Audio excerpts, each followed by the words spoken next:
where difficult problems can at least be confronted together. And we're grateful that you added your voice, and a needed voice, to the conversation today and again this evening. Mr. President, thank you again for being here. I think you can see by the audience, they're thrilled. And we look forward to hearing from you.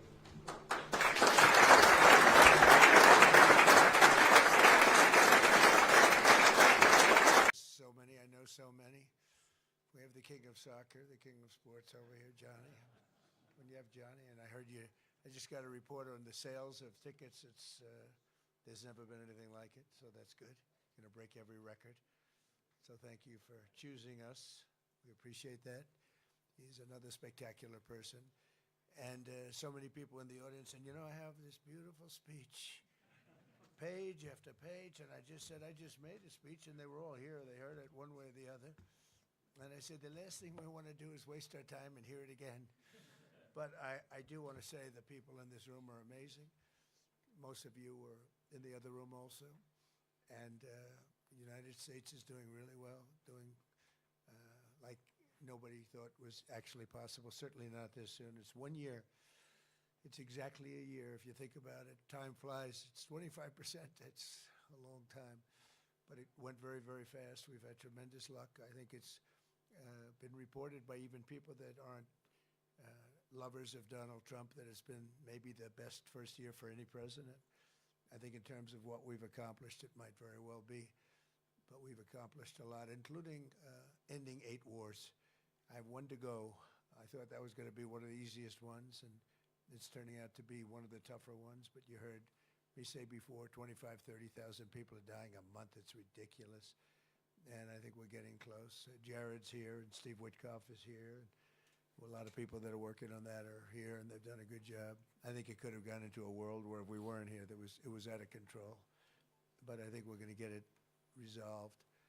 And I'm doing it to save 30,000 people a month, if you can imagine your kid. I mean, take your son leaves home, waves to you, proud of him, so beautiful. And then 2 weeks later, you hear he had his head blown off fighting Ukraine or fighting Russia. It's both of them. The total are averaging 30,000, actually 30,000 young people, generally soldiers, a little bit in towns, but for the most part it's soldiers.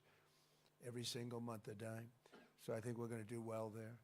But we have Scott Bessent, who everyone knows, and Howard Lutnick, and these guys are doing a fantastic job with what we're doing.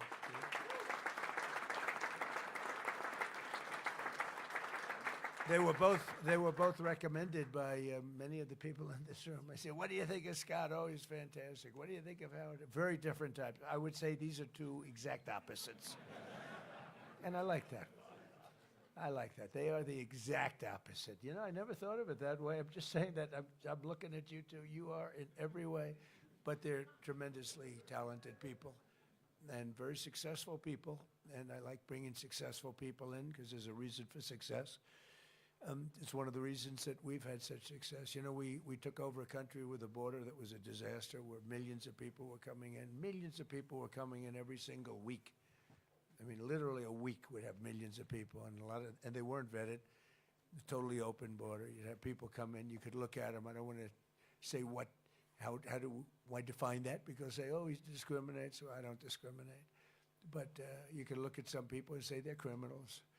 And we took in tremendous numbers of murderers, drug dealers, mental institution, insane asylum people that were in insane asylum institutions for the mentally ill and dangerous, very dangerous. They dumped them into our country like we were dirt, and we're doing a great job of getting them out. But it's you know, it takes a lot of time, a lot of effort, and it's a nasty business too. But if they were bad someplace else, they're going to be bad here. If they killed people in their country, whether it was Venezuela or the Congo or any of the countries where they came. In the Congo, they emptied out their jails into our country. In Venezuela, they did the same thing, and in many other countries, they did the same thing. So when you read all these stories about ICE, you'll understand they're doing a hell of a job, because we can't have those people in our country, and we're getting them out. But we're doing numbers in terms of people investing in the United States like we've never had before. I guess it's because of November 5th, the election, but the election gave us a view, and it's a view on tariffs to protect our country because our country is being plucked like you pluck a chicken. Our country was being plucked, and it wasn't good. And, you know, you can only take so much of it. And we've changed it around very quickly, and we've had, we'll have, Scott, I'd say $600 billion worth of tariff money coming in, and I think we're going to have maybe more than that.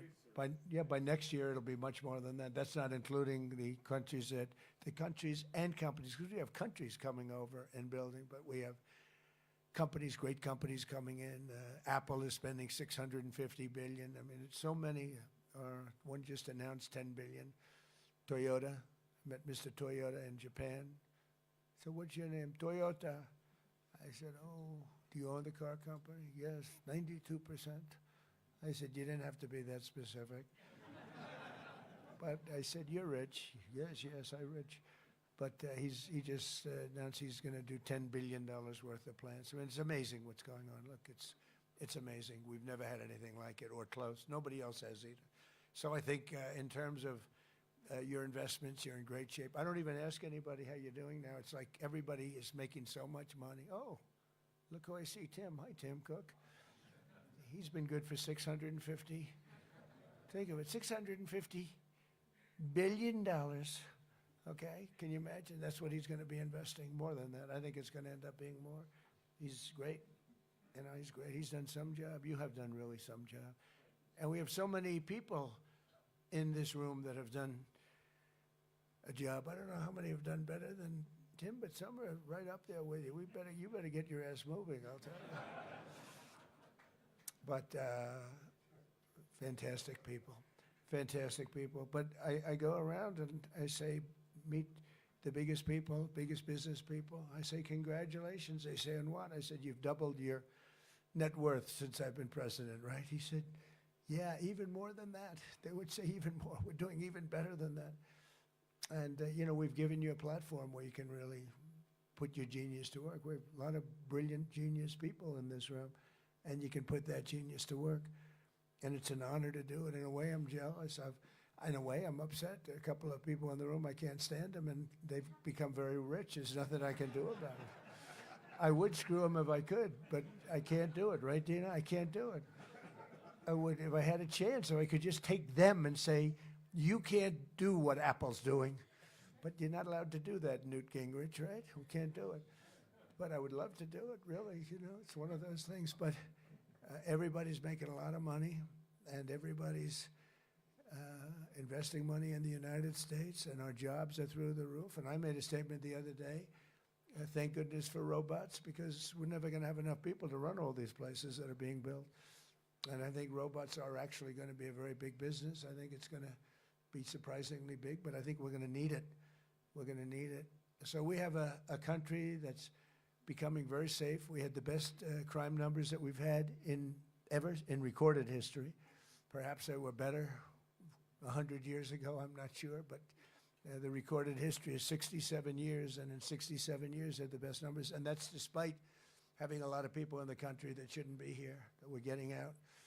But we've got tough law enforcement, smart law enforcement, and patriotic law enforcement. You know, they've been amazing. One example is Washington, D.C. You couldn't walk down the street in Washington. You get mugged, you get killed. They were losing 100 people. Think of it, 100 people a year, and dead. You call up the parents, they come in from Iowa, they come in from Indiana to see the Washington Monument, and they end up being killed. It's not happening anymore.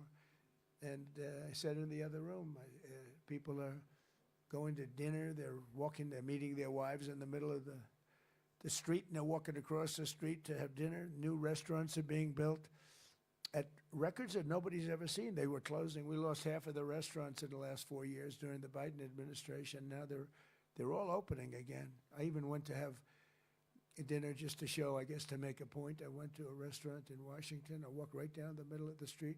I wouldn't say that Secret Service was thrilled, but if I did it a year before, believe me, it wouldn't work. Here's my other friend, Hussein. How are you? Okay? Are you good? Boy, you got a lot of good people here. This is a very good place. But so it's amazing what's happened there. Memphis is amazing. When you go to Louisiana, what we've done there has been incredible. Always much more helpful if we could have a little participation.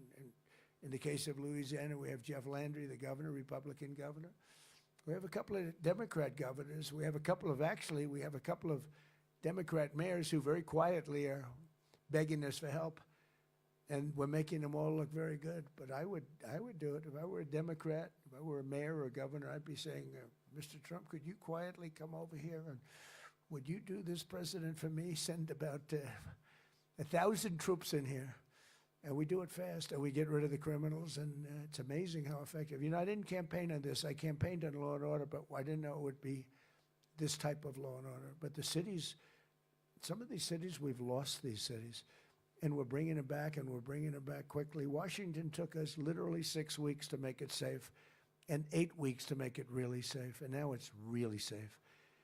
And I don't know, you know, some people disagree, but I like seeing those big, strong soldiers. You know, we won in the Supreme Court a very important case, merit. Our country was built on merit, and then all of a sudden we got away from that, and people with A averages and high college boards and everything were not able to get into colleges, and people that had C averages and low college boards were getting in. And, you know, it's not fair, but our country is based on merit. The whole concept and the whole system only works on merit. It doesn't work on anything else.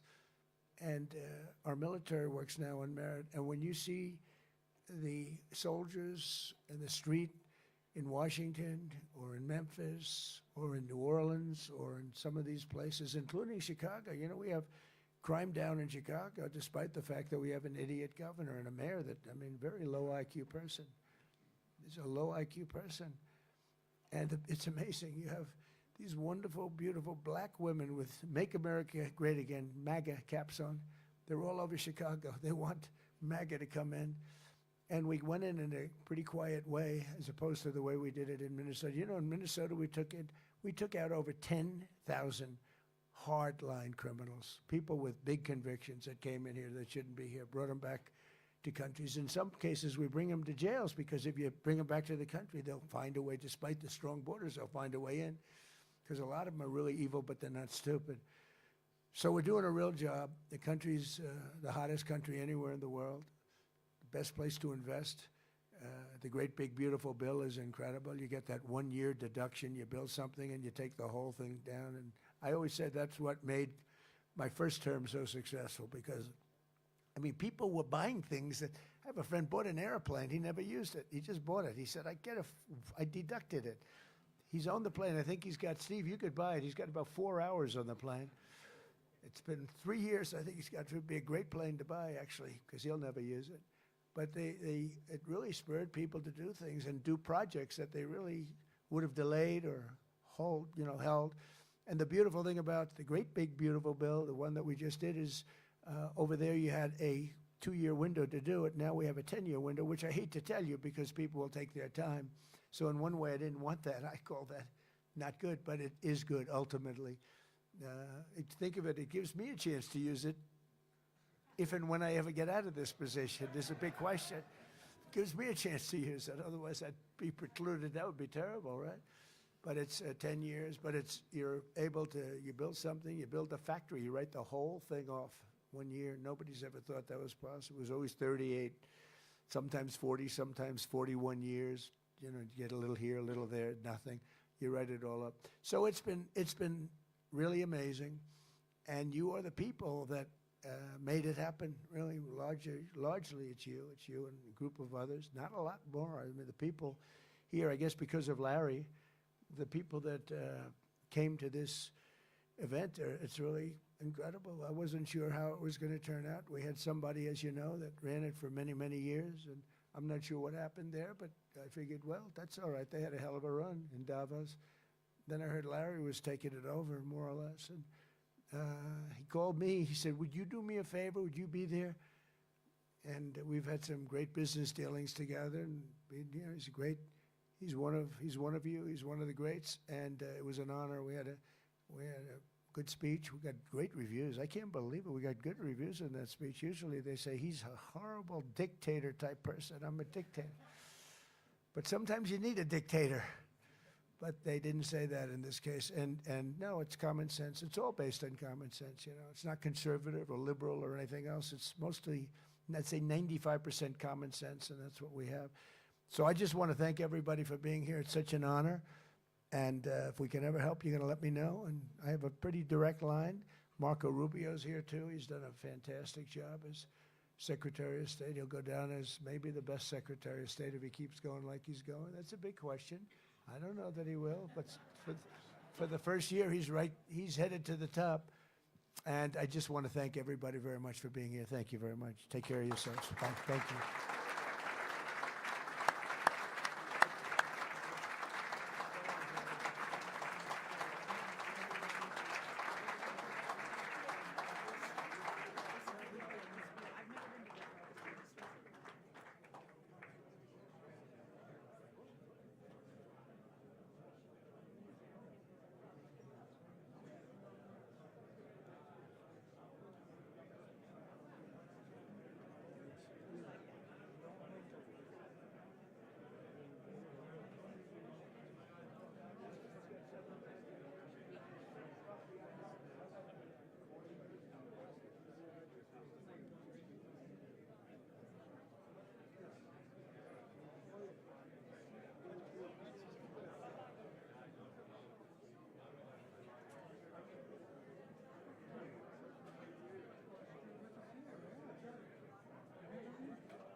Idea of trying to be clear. There is a thought. I like it. Yeah, just to be clear. I like your article. Was it the article? Yeah, he wrote an FT op-ed. The op-ed It was today? actually very good. Today. And it was all about that. It's not about the status quo. Yeah.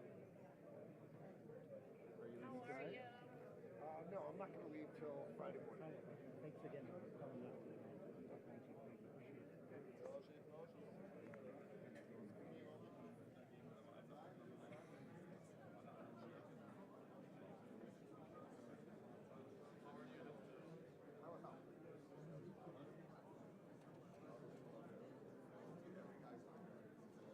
Is he coming out this one? Yes.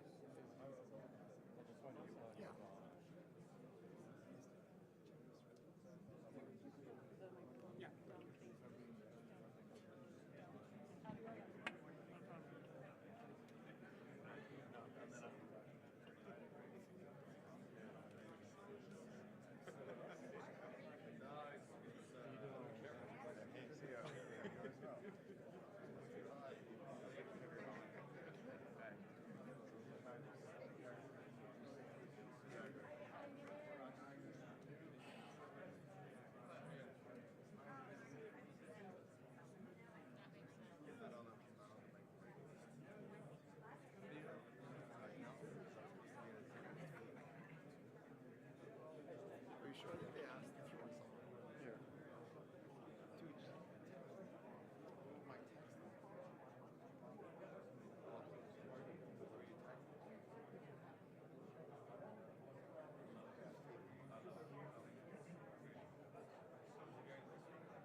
I spoke to Nico. Yeah, just close it with the teeth.